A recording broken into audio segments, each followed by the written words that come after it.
Hello students, welcome to Spectrum Educate. So let's discuss our another topic, effect of temperature on resistance. So here if I'm talking about any material, right, metal consider कर लेते हैं. So अगर मैं metal की बात कर रहा हूँ, metal which is also called as conductor, तो मेटल के पास नंबर ऑफ फ्री इलेक्ट्रॉन्स होते हैं. सो पहले ही मेटल के पास कितने फ्री इलेक्ट्रॉन होते हैं? In the range of 10 to the power 29, right. So इतने फ्री इलेक्ट्रॉन्स पहले ही मेटल के पास होते हैं. अब अगर मैं बात कर रहा हूँ कि ये इतने number, this is very huge number of free electrons, तो इसके पास already 10 to the power 29, right, 10 to the power 29 per metre cube space में इतने फ्री इलेक्ट्रॉन्स होते हैं.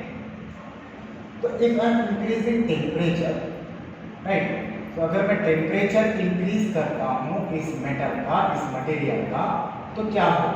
सो देयर आर टू सीन्स. तो पहले केस में क्या होगा, राइट, तो टेम्परेचर इंक्रीज करने के बाद दो बातें होंगी. पहला, राइट, और ये हो गया दूसरा. Now if I am increasing the temperature, तो यहाँ पे अगर मैं बात कर रहा हूँ या तो number of free electrons, right, number of free electrons, यहाँ पे नंबर ऑफ फ्री इलेक्ट्रॉन्स को मैं n से कंसीडर कर लेता हूँ. So number of free electron will increase, right, so number of free electron will increase. अब भाई ऑलरेडी इसके पास 10 to the power 29 per metre cube में पर मीटर क्यूब स्पेस में इतने फ्री इलेक्ट्रॉन्स हैं. तो अगर कुछ अमाउंट ऑफ इलेक्ट्रॉन्स और इंक्रीज हो गए, राइट, तो इसके इस मेटल्स के पास जो फ्री इलेक्ट्रॉन क्वांटिटी है उसमें कोई चेंजेस नहीं होगा, कोई फर्क नहीं पड़ेगा, राइट. फिर भी या तो n इंक्रीज होगा, राइट, या फिर जो इलेक्ट्रॉन्स और आयंस हैं मेटल्स के पास, सो इलेक्ट्रॉन्स और आयंस, इसमें वाइब्रेशन होना स्टार्ट होगा, राइट. क्या होना स्टार्ट होगा स्टूडेंट? वाइब्रेशन. तो हमें पता है पहले ही वाइब्रेशन क्यों होता है? Because of thermal energy. So thermal energy की वजह से इलेक्ट्रॉन्स गेट वाइब्रेटेड और atoms get vibrated in that material. तो यहाँ पे वाइब्रेशन होना स्टार्ट होगा because of thermal energy. Temperature increase किया तो थर्मल एनर्जी मिल जाएगा. नाउ अगर वाइब्रेशन स्टार्ट हुआ तो क्या होगा स्टूडेंट? इलेक्ट्रॉन के बीच में कोलिजन की प्रोबेबिलिटी बढ़ जाएगी या इलेक्ट्रॉन आयंस के बीच में कोलिजन की प्रोबेबिलिटी बढ़ जाएगी. सो कोलिजन होना, राइट, सो कोलिजन की probability will increase. So probability will increase. तो कोलिजन की प्रोबेबिलिटी इंक्रीज हो गई, मतलब तेजी से कोलिजन होना स्टार्ट हो जाएगा. और तेजी से कोलिजन होना स्टार्ट हो जाएगा तो क्या होगा student? So here the time relaxation, right, time relaxation को हमने किससे डिनोट किया था? टाउ से. सो टाइम रिलैक्सेशन ये भी इंक्रीज हो जाएगा, राइट. तो अब टाइम रिलैक्सेशन और नंबर ऑफ इलेक्ट्रॉन्स का क्या इफेक्ट होता है रेजिस्टेंस पे, ये देख लेते हैं. सो स्टूडेंट, हमने लास्ट लेक्चर में डिस्कस किया था कि resistance is equal to resistivity into length upon area, right. So resistance ये डिपेंड करता है मटेरियल के लेंथ पे और cross sectional area. So this we had already discussed, right. We can also write this resistance as here we can write mass of electron divided by n into e square into tau into l by a. ये तो as it is है, right. इसका मतलब अगर मैं बात कर रहा हूँ यहाँ पे resistivity can be replaced by this term n e square tau, right. तो अगर मैं बात कर रहा हूँ स्टूडेंट टाइम ऑफ रिलैक्सेशन, अगर टाइम ऑफ रिलैक्सेशन इंक्रीज होगा तो रेजिस्टेंस क्या होगा? डिक्रीजेस. सो रेजिस्टेंस से time of relaxation increases, resistance बढ़ जाएगा. तो यहाँ पे टाइम ऑफ रिलैक्सेशन इंक्रीज हुआ तो रेजिस्टेंस इसका बढ़ जाएगा, राइट। और what about number of free electrons, right. Number of free electron अगर ये इंक्रीज होगा तो रेजिस्टेंस डिक्रीज हो जाएगा। तो हियर सी दिस कि टेम्परेचर इंक्रीज होने की वजह से थर्मल एनर्जी जो आउटर मोस्ट शेल के इलेक्ट्रॉन्स है, आउटर मोस्ट शेल के इलेक्ट्रॉन्स को थर्मल एनर्जी मिल गया, राइट। तो थर्मल एनर्जी की वजह से these electrons will become free. So अब ये जो आउटर मोस्ट शेल के इलेक्ट्रॉन है वो फ्री होके फ्री इलेक्ट्रॉन्स इंक्रीज हो रहा है, right. So free electron increase हो रहा है तो उससे रेजिस्टेंस पे क्या इफेक्ट पड़ेगा, सो रेजिस्टेंस विल डिक्रीज।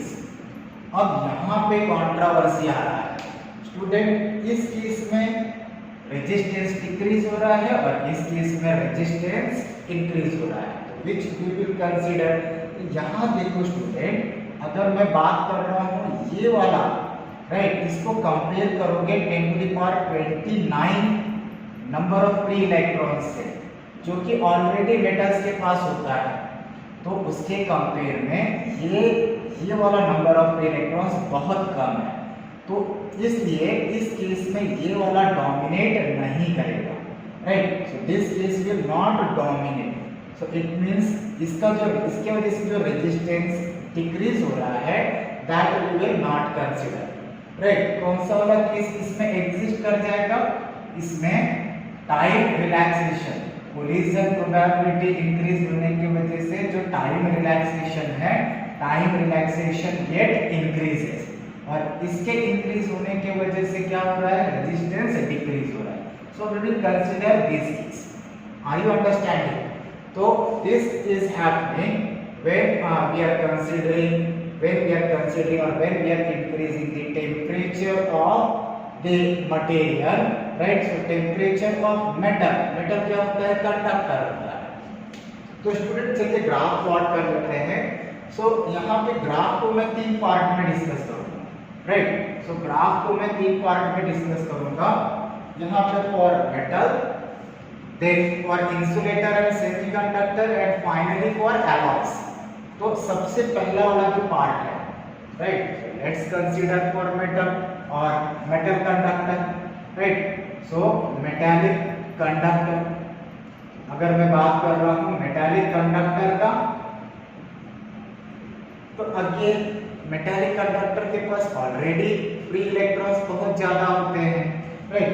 तो यही वाला केस, तो ग्राफ प्लॉट करेंगे इसका temperature versus resistance, right, temperature versus resistance. तो ग्राफ प्लॉट कर लेते हैं। एक्स एक्सिस पे क्या कंसीडर किया, टेम्परेचर, और वाई एक्सिस पे रेजिस्टेंस। तो student metal at room temperature, already that metals have, metallic conductors have some resistance. So as temperature increases, we see temperature increases, time relaxation increases, and because of which resistance ये भी क्या हो जाएगा,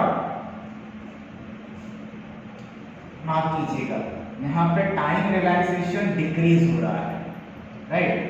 सो यहाँ पे time relaxation decrease हो रहा है। सो कोलिजन प्रोबेबिलिटी बढ़ जाएगा, कोलिजन प्रोबेबिलिटी बढ़ जाएगा। तो यहाँ पे कोलिजन का प्रोबेबिलिटी बढ़ने की वजह से जो दो सक्सेसिव कोलिजन है, दो सक्सेसिव कोलिजन के बीच में जो टाइम इंटरवल है that get decreases, right. Once it get decreases तो रेजिस्टेंस विल इंक्रीज। अंडरस्टूड? मैंने मिस्टेक कर दिया था। तो यहाँ पे जो कोलिजन प्रोबेबिलिटी है वो बढ़ जाएगा। कोलिजन इलेक्ट्रॉन के बीच में जो कोलिजन है उसका प्रोबेबिलिटी इंक्रीज होने की वजह से time relaxation will get decreases, and time relaxation will get decreases तो रेजिस्टेंस क्या हो जाएगा, ये इंक्रीज होगा, राइट। तो यहाँ पे resistance will increase in temperature. So this is first case. Now let's come for second case.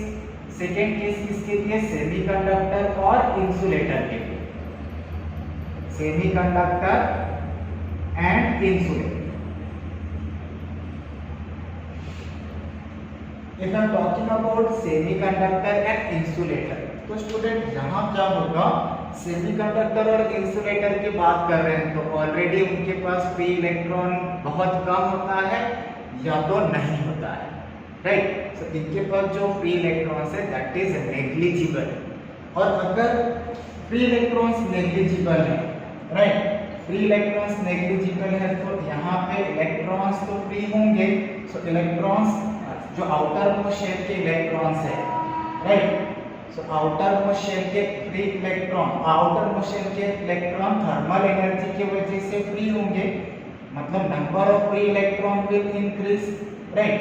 तो यहाँ पे अगर मैं बात कर रहा हूँ सेमीकंडक्टर का, राइट, तो सेमीकंडक्टर में हम डोपिंग की वजह से भी n इंक्रीज कर सकते हैं डोपिंग से। तो यहाँ पे n will help, right, number of free electron जो थर्मल एनर्जी की वजह से है, जो थर्मल एनर्जी की वजह से इंक्रीज होगा that will also help, right. और एक तो डोपिंग की वजह से भी हम n इंक्रीज करेंगे। तो अगर n इंक्रीज होगा तो रेजिस्टेंस क्या होगा, से resistance will decrease. So here if I am talking about m divided by n e square tau into l by a। सो अगर n इंक्रीज हो रहा है, राइट, n इंक्रीज हो रहा है तो रेजिस्टेंस विल डिक्रीज, राइट। तो अब अगर मैं बात कर रहा हूँ सेकेंड केस पॉसिबल है, यस, सेकेंड केस यहाँ पर भी पॉसिबल होगा कि इलेक्ट्रॉन्स और आयंस ऑफ सेमीकंडक्टर और इंसुलेटर उसमें वाइब्रेशन होना स्टार्ट होगा। क्यों? क्योंकि थर्मल एनर्जी की वजह से इलेक्ट्रॉन्स और आयंस गेट वाइब्रेटेड, तो वाइब्रेशन की वजह से इलेक्ट्रॉन और आयन में कोलिजन की प्रोबेबिलिटी बढ़ जाएगी, सो कोलिजन की प्रोबेबिलिटी इंक्रीज हो जाएगी। और time relaxation, right, so time relaxation will get decreases. इस केस में रेजिस्टेंस क्या होगा, resistance, time relaxation decreases, resistance will increase. अब यहाँ पे दोनों में से कौन सा सेमीकंडक्टर और इंसुलेटर के लिए एग्जिस्ट कर जाएगा, तो यहाँ पे ये वाला नंबर ऑफ फ्री इलेक्ट्रॉन्स तो यहाँ पे पहले कम थे, राइट, इसे बढ़ाना ही जरूरी है पहले, राइट। ये वाला नॉट डोमिनेट होगा, नॉट डोमिनेटिंग केस, और ये वाला जो केस है वो डोमिनेट हो जाएगा, राइट। मतलब यहाँ पे टेम्परेचर इंक्रीज होने के साथ resistance will decrease, right, temperature increase होने के साथ resistance will decrease. Now see the graph semiconductor और इंसुलेटर के लिए दोनों सेम ही होगा। तो temperature will be on the x axis and resistance will be there on the y axis। तो इनिशियली इसका रेजिस्टेंस क्या होगा, बहुत ज्यादा, और with increase in temperature resistance will decrease. Understood? So this is the second case. और third case में special consider कर लेता हूँ metals of some alloys. So metals of सम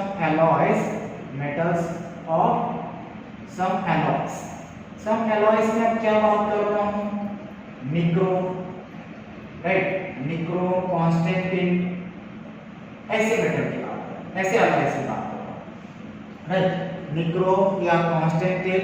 तो यहाँ पे क्या होगा स्टूडेंट, अगर मैं मेटल्स या एलॉयज की बात कर रहा हूँ तो यहाँ पे नंबर ऑफ फ्री इलेक्ट्रॉन पहले ही कम है, right. So there are free electrons, metals of some alloys की बात करो, there are free electrons but वो बहुत कम होंगे, right। So there are free electrons but वो 10 to the power 29 के equivalent नहीं, they are very less, they are in the range of 10 to the power 4, 10 to the power 8 ऐसे, right।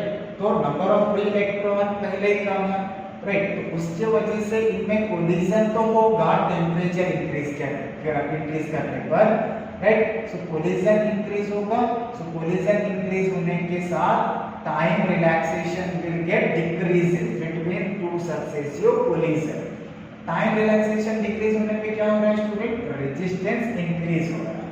और यहाँ आ जाते हैं number of free electrons are less, तो उसमें इस थर्मल एनर्जी की वजह से जो इलेक्ट्रॉन आउटर मोस्ट शेल के जो इलेक्ट्रॉन्स होंगे that will become free, and once that will become free, तो मतलब number of electrons, free electrons और बढ़ जाएंगे। नंबर ऑफ फ्री इलेक्ट्रॉन्स बढ़ जाएंगे तो रेजिस्टेंस क्या हो जाएगा, डिक्रीज हो जाएगा। This increases, resistance decreases. Understood? तो यहाँ पे ये दोनों ही केस एग्जिस्ट करेंगे और ये जो रेट है ऐसे होगा, यहाँ पे इंक्रीज भी होगा और डिक्रीज भी होगा। तो फाइनली जो ग्राफ बनेगा, जो रेजिस्टेंस पे इफेक्ट होगा टेम्परेचर का, वो इक्वल होगा। मतलब जो रेजिस्टेंस है एलॉयज का वो कांस्टेंट ही होगा, राइट। प्रोबेबिलिटी क्या है, resistance of metals of some alloys will remains constant throughout. If temperature increases, इसके रेजिस्टेंस पे कोई फर्क नहीं पड़ेगा। यहाँ इंक्रीज हो रहा है, यहाँ डिक्रीज हो रहा है, बैलेंस हो जाएगा और इसके रेजिस्टेंस पे कोई फर्क नहीं पड़ेगा। So this is happening in case of effect of temperature on resistance. तो इसे रब कर दो स्टूडेंट, प्लीज टेक डाउन, रब कर दें। इसे मिटा देते हैं।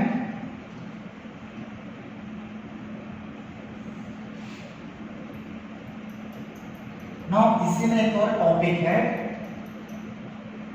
Temperature coefficient of resistance, right. इसी में एक और टॉपिक है temperature coefficient, temperature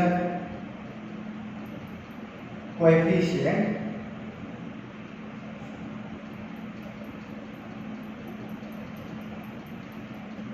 of resistance. अब मैं टेम्परेचर कोएफिशिएंट ऑफ रेजिस्टेंस की बात कर रहा हूं तो it is denoted by symbol alpha, right. तो यहाँ पे किसी टेक्स्ट बुक में ऐसा मेंशन होता है कि टेम्परेचर कोएफिशिएंट ऑफ रेजिस्टेंस ये constant term, right. So this is constant term.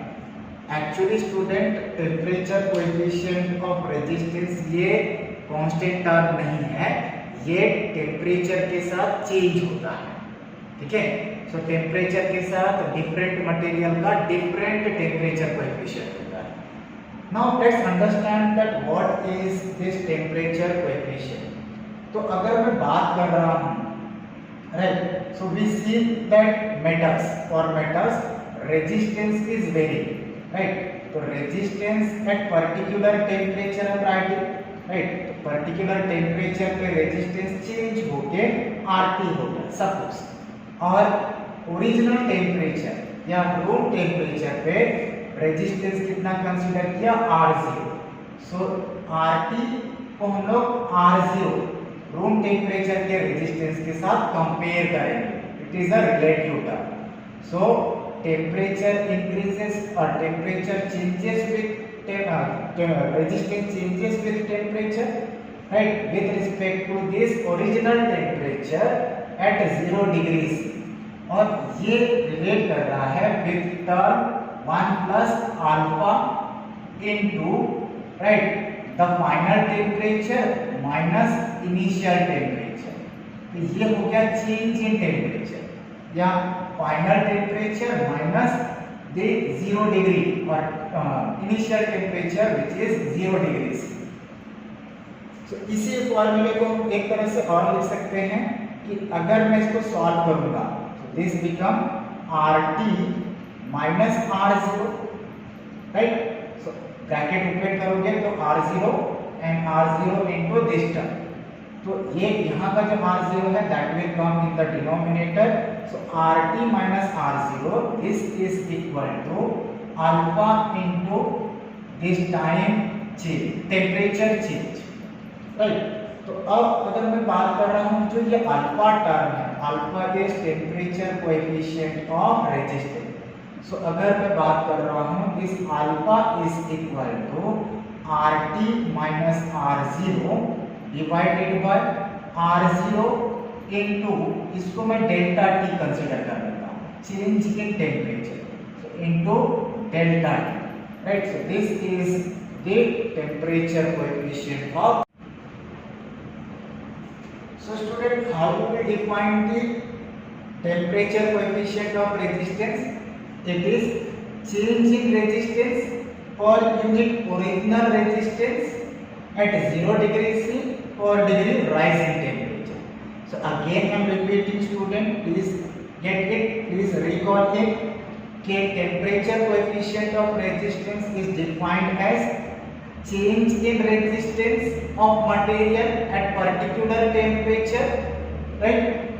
For unit original resistance at 0 degree C per degree rise in temperature. So इसका यूनिट क्या हो जाएगा स्टूडेंट? ऐसा यूनिट हो जाएगा सी रेजिस्टेंस का यूनिट कैंसिल हो जाएगा. सो ऐसा यूनिट क्या हो जाएगा स्टूडेंट? ऐसा यूनिट ऑफ दिस यहाँ पे ohm divided by ohm into change in temperature, right? So kelvin, ये हो जाएगा ohm ohm cancel.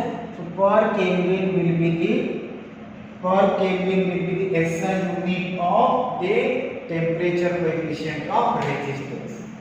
So after understanding the temperature coefficient of resistance, let's understand the Ohm's law, right? So Ohm's law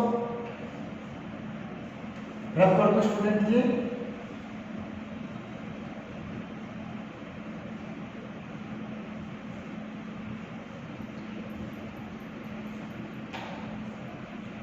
अब अगर मैं बात कर रहा हूं ओम्स लॉ तो सभी को आता है, राइट? ओम्स लॉ सभी को आता है. Basically what we know that Ohm's law give the relation between the potential difference and current, right? As long as the physical state of a conductor remains same. Physical state of a conductor means what student? Physical state में temperature, pressure, right? So temperature, pressure, area, length, so all these are physical state of a conductor. So as long as the physical state of a conductor remains same, the potential difference is directly proportional to current. So this we know. So ये क्या है? ये scalar quantity है जो ये scalar relation बताता है. सो यहाँ पे अगर मैं बात कर रहा हूँ, there is a proportionality constant which is called resistance. So this is your resistance about which you had already learned, right? So this is your scalar relation, right? So ये स्केलर क्वांटिटी बताता है, scalar relation. अब अगर मैं इसको vector form में लिखूँ, this is in scalar, right? अब अगर मैं इसको वेक्टर फॉर्म में लिख रहा हूँ तो यहाँ पे potential difference, right? Potential difference is getting replaced by the electric field और current is replaced by the current density और रेजिस्टेंस को हम रिप्लेस कर देंगे रेजिस्टिविटी से, right? So electric field which is equal to current density into resistivity. ये किस form में है? वेक्टर फॉर्म में. This is in vector form. अब अगर मैं बात कर रहा हूँ स्टूडेंट कि resistivity, right? Resistivity we can write 1 by sigma where sigma is conductivity. So यही इक्वेशन क्या बन जाएगा? E is equal to J vector into 1 by sigma. तो J वेक्टर कैसे लिखेंगे? which is your current density which is equal to sigma into electric field. ठीक? This is your another form of Ohm's law. So this is your simple Ohm's law. Now after understanding Ohm's law, right, let's understand the different types of conductor which are obeying Ohm's law and which are not obeying Ohm's law. तो यहाँ पे अगर मैं बात कर रहा हूँ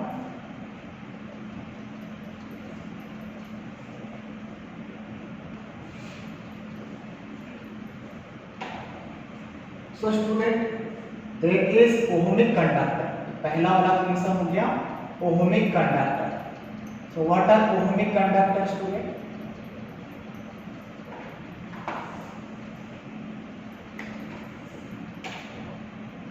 So ohmic conductor,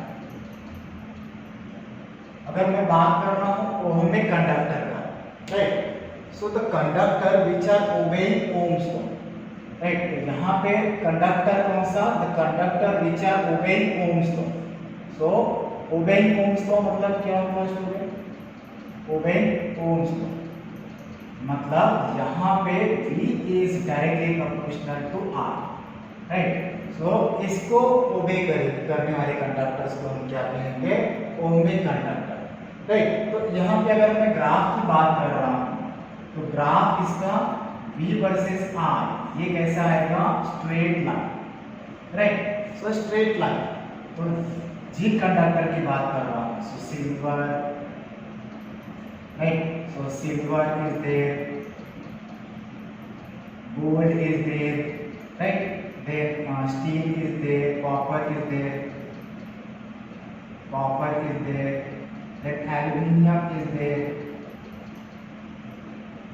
right? So these are the ohmic conductor. These are example of ohmic conductor. यहाँ पे क्या हो रहा है? V is directly proportional to R. तो यहाँ पे स्ट्रेट लाइन ग्राफ बनेगा। कैसा ग्राफ होगा स्टूडेंट? Straight line. और यहाँ पे जो स्लोप होगा, राइट, इसका स्लोप, अगर इसका स्लोप निकालेंगे, राइट, सो स्लोप का रेसिप्रोकल ले लेंगे, सो V by R, right. So V by R, ये क्या है? V by R you will get change in V by change in R, ये क्या होगा? Slope, right. और यही slope is equal to resistance, understood. So this is ohmic law. Ohmic law में क्या, ओमिक कंडक्टर में क्या हो रहा है? The ohmic conductors are the conductors which are obeying Ohm's law, और इसमें जो ग्राफ बनेगा वो स्ट्रेट लाइन ग्राफ बनेगा, राइट। एंड यहाँ पे जो स्लोप आप फाइंड आउट करोगे, स्ट्रेट लाइन ग्राफ का जो स्लोप फाइंड आउट करोगे, that will give the resistance, understood. और दूसरा वाला पार्ट है जो है, that is non-ohmic conductor, right? So non-ohmic conductors,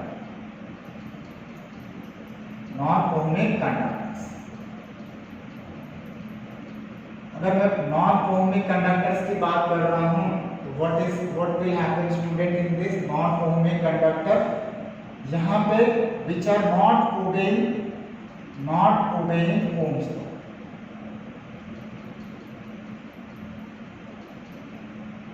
not obeying Ohm's law मतलब क्या student?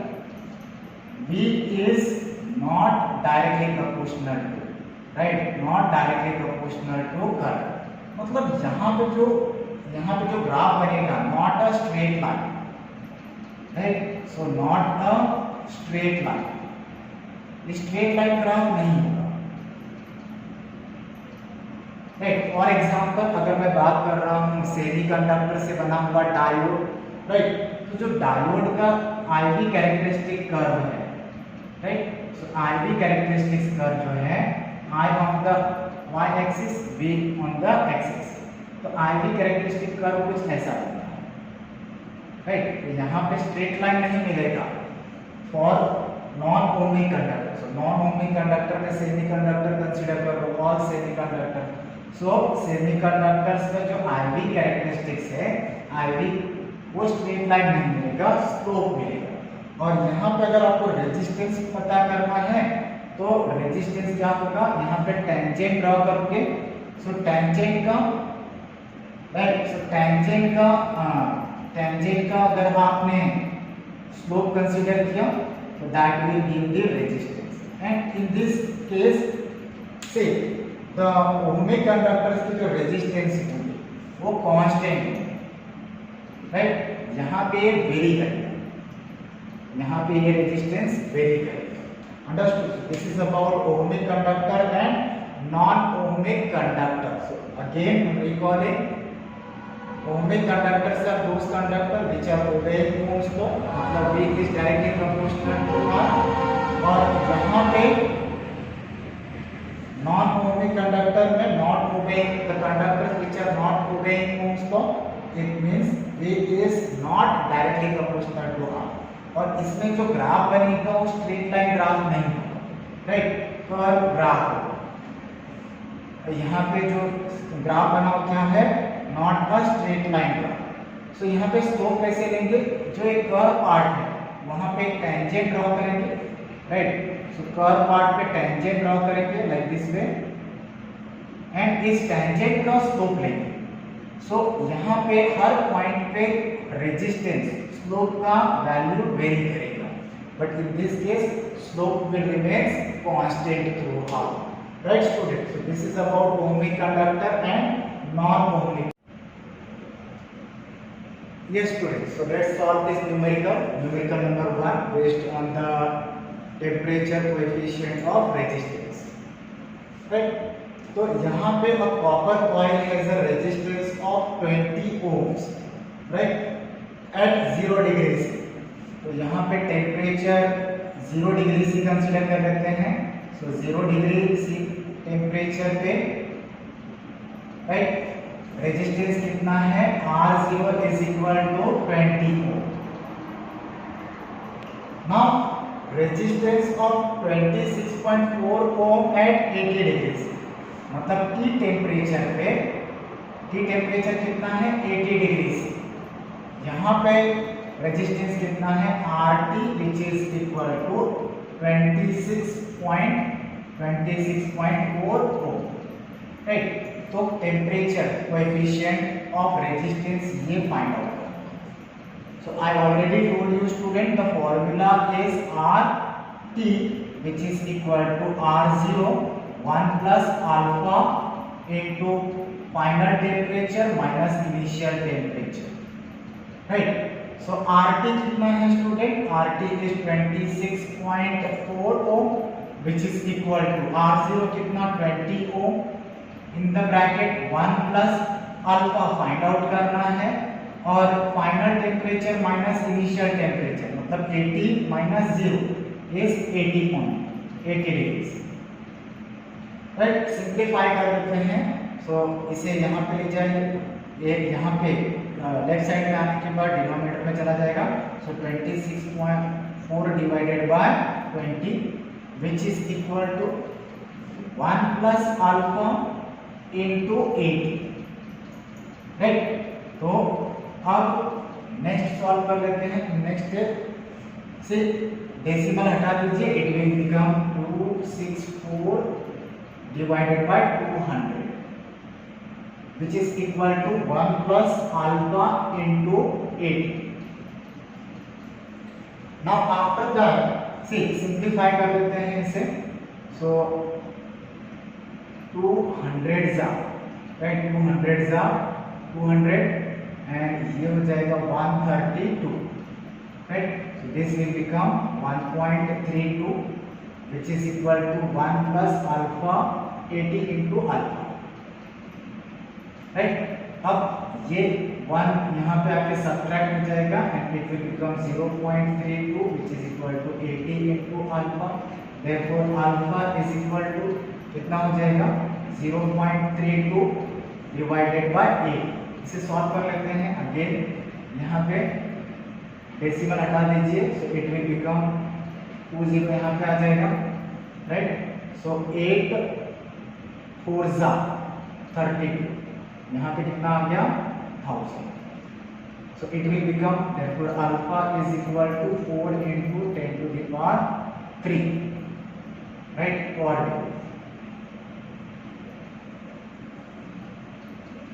understood? So this is your numerical based on the temperature coefficient. So please take down. So after this, rough कर दे student. Please take down. You have only 30 seconds.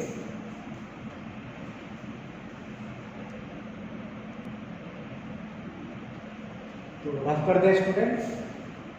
Okay.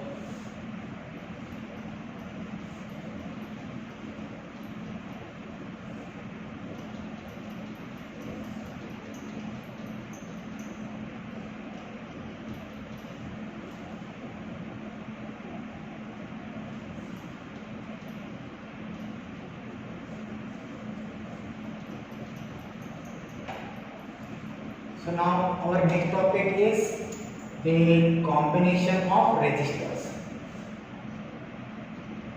Combination of resistors.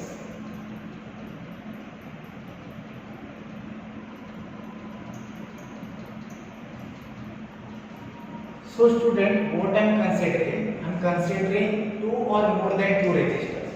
चलिए यहाँ पे दो resistors consider कर लेते हैं. There is a resistor R1 and resistor R2.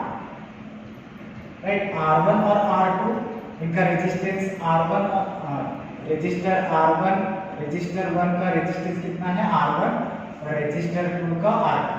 और ये दोनों ही रेजिस्टर सीरीज में कनेक्टेड है. राइट? सीरीज में कनेक्टेड है और इनके अक्रॉस एक बैटरी है. तो इस बैटरी का ईएमएफ कितना E, बैटरी का ईएमएफ कितना है E.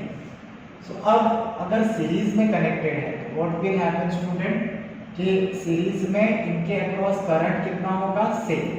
Right? Current going through the resistor having resistance R1 and resistor having resistance R2 इसके थ्रू सेम होगा. यहाँ पे भी R करंट फ्लो होगा और इसके अक्रॉस भी I करंट होगा. राइट? तो current will be same. Series में करंट क्या होता है same. This is series connection. Series connection.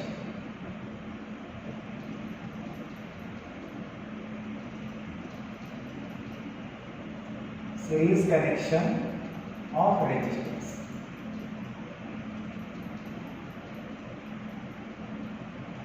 Right? तो सीरीज कनेक्शन में करंट क्या होता है same. Right? What about potential difference? तो इसके अक्रॉस जो पोटेंशियल डिफरेंस मेजर करेंगे V1 होगा और इसके अक्रॉस पोटेंशियल डिफरेंस क्या हो जाएगा V2. So potential difference divide हो जाता है. तो यहाँ पे potential difference will be different. Right? अब अगर मैं बात कर रहा हूँ पोटेंशियल डिफरेंस डिफरेंट है और करंट सेम है तो इक्विवेलेंट रेजिस्टेंस कैसे फाइंड आउट करें? सो इक्विवेलेंट रेजिस्टेंस. राइट? तो इक्विवेलेंट रेजिस्टेंस का क्या इक्वेशन होगा student? So equivalent resistance series में सिंपल है RS equivalent resistance in series. तो ये हो जाएगा R1 plus R. Simple. Right? तो कैपेसिटर वाले केस में भी आपने पढ़ा होगा इन इलेक्ट्रोस्टैटिक्स चैप्टर, वहां पे कैपेसिटर वाला टॉपिक पढ़ा होगा. तो वहां पे जब सीरीज में दो कैपेसिटर कनेक्ट होते हैं तो उनका जो इक्विवेलेंट कैपेसिटेंस होता है 1/CS which is equal to 1/C1 plus 1/C2. और रेजिस्टेंस में क्या होगा? सीरीज में जब दो रेजिस्टर कनेक्ट होंगे तो कितना हो जाएगा R1 प्लस R2. और अगर n रेजिस्टर्स कनेक्टेड है तो ये कितना हो जाएगा RS equal to R1 plus R2 plus dot dot dot plus Rn तक हो जाएगा if n resistors are connected. Understood? तो यहाँ पे एक न्यूमेरिकल ले लेते हैं स्टूडेंट. तो यहाँ पे simple circuit diagram is there. So resistor R1 is having 2 ohm, resistor R2 is having 3 ohm. Right? तो पहला इसमें न्यूमेरिकल क्या होगा? Find the equivalent resistance. Find equivalent resistance R equivalent पहला. Right? So find R equivalent. Now next find R total current flowing through this resistance R1 और R2. तो यहाँ पे R1 और R2 दोनों के ही अक्रॉस सेम करंट होगा. दोनों के ही अक्रॉस कितना? यहाँ पे R1 के अक्रॉस भी सेम करंट फ्लो होगा एंड R2 के अक्रॉस भी सेम करंट फ्लो होगा because I already discuss that in series current will be same. Right? यहाँ पे फाइंड आउट कर लेते हैं I कितना होगा वो फाइंड आउट कर लेते हैं. But here given is E is equal to. Right? यहाँ पे जो वोल्टेज है V इज इक्वल टू कितना? टोटल वोल्टेज कितना है 10 वोल्ट. टोटल वोल्टेज कितना है 10. So let's find student. तो यहाँ पे पहले इक्विवेलेंट रेजिस्टेंस फाइंड आउट कर लेते हैं. सो R equivalent in case of series कितना होता है? R1 plus R2. तो R1 प्लस R2 कितना हो जाएगा? 2 plus 3 which is equal to 5. और इसका इक्विवेलेंट सर्किट कैसे बनेगा student? So equivalent circuit will be कुछ ऐसे.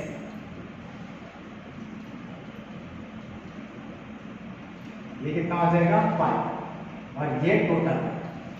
Understood? Now what will be the next step? Next to find r, to find value of r, what we will do student? use Ohm's law, v is equal to IR. v is given, v कितना दिया है? v is 10 volt। तो v अगर 10 volt है तो I क्या हो जाएगा? v by r which is equal to 10 volt divided by 5 ohm, therefore I will be 2 amp। तो यहाँ पे इसके अक्रॉस भी 2 एम्पियर फ्लो होगा और इसके अक्रॉस भी 2 एम्पियर फ्लो होगा। Understood? So note it down student, rub कर दे।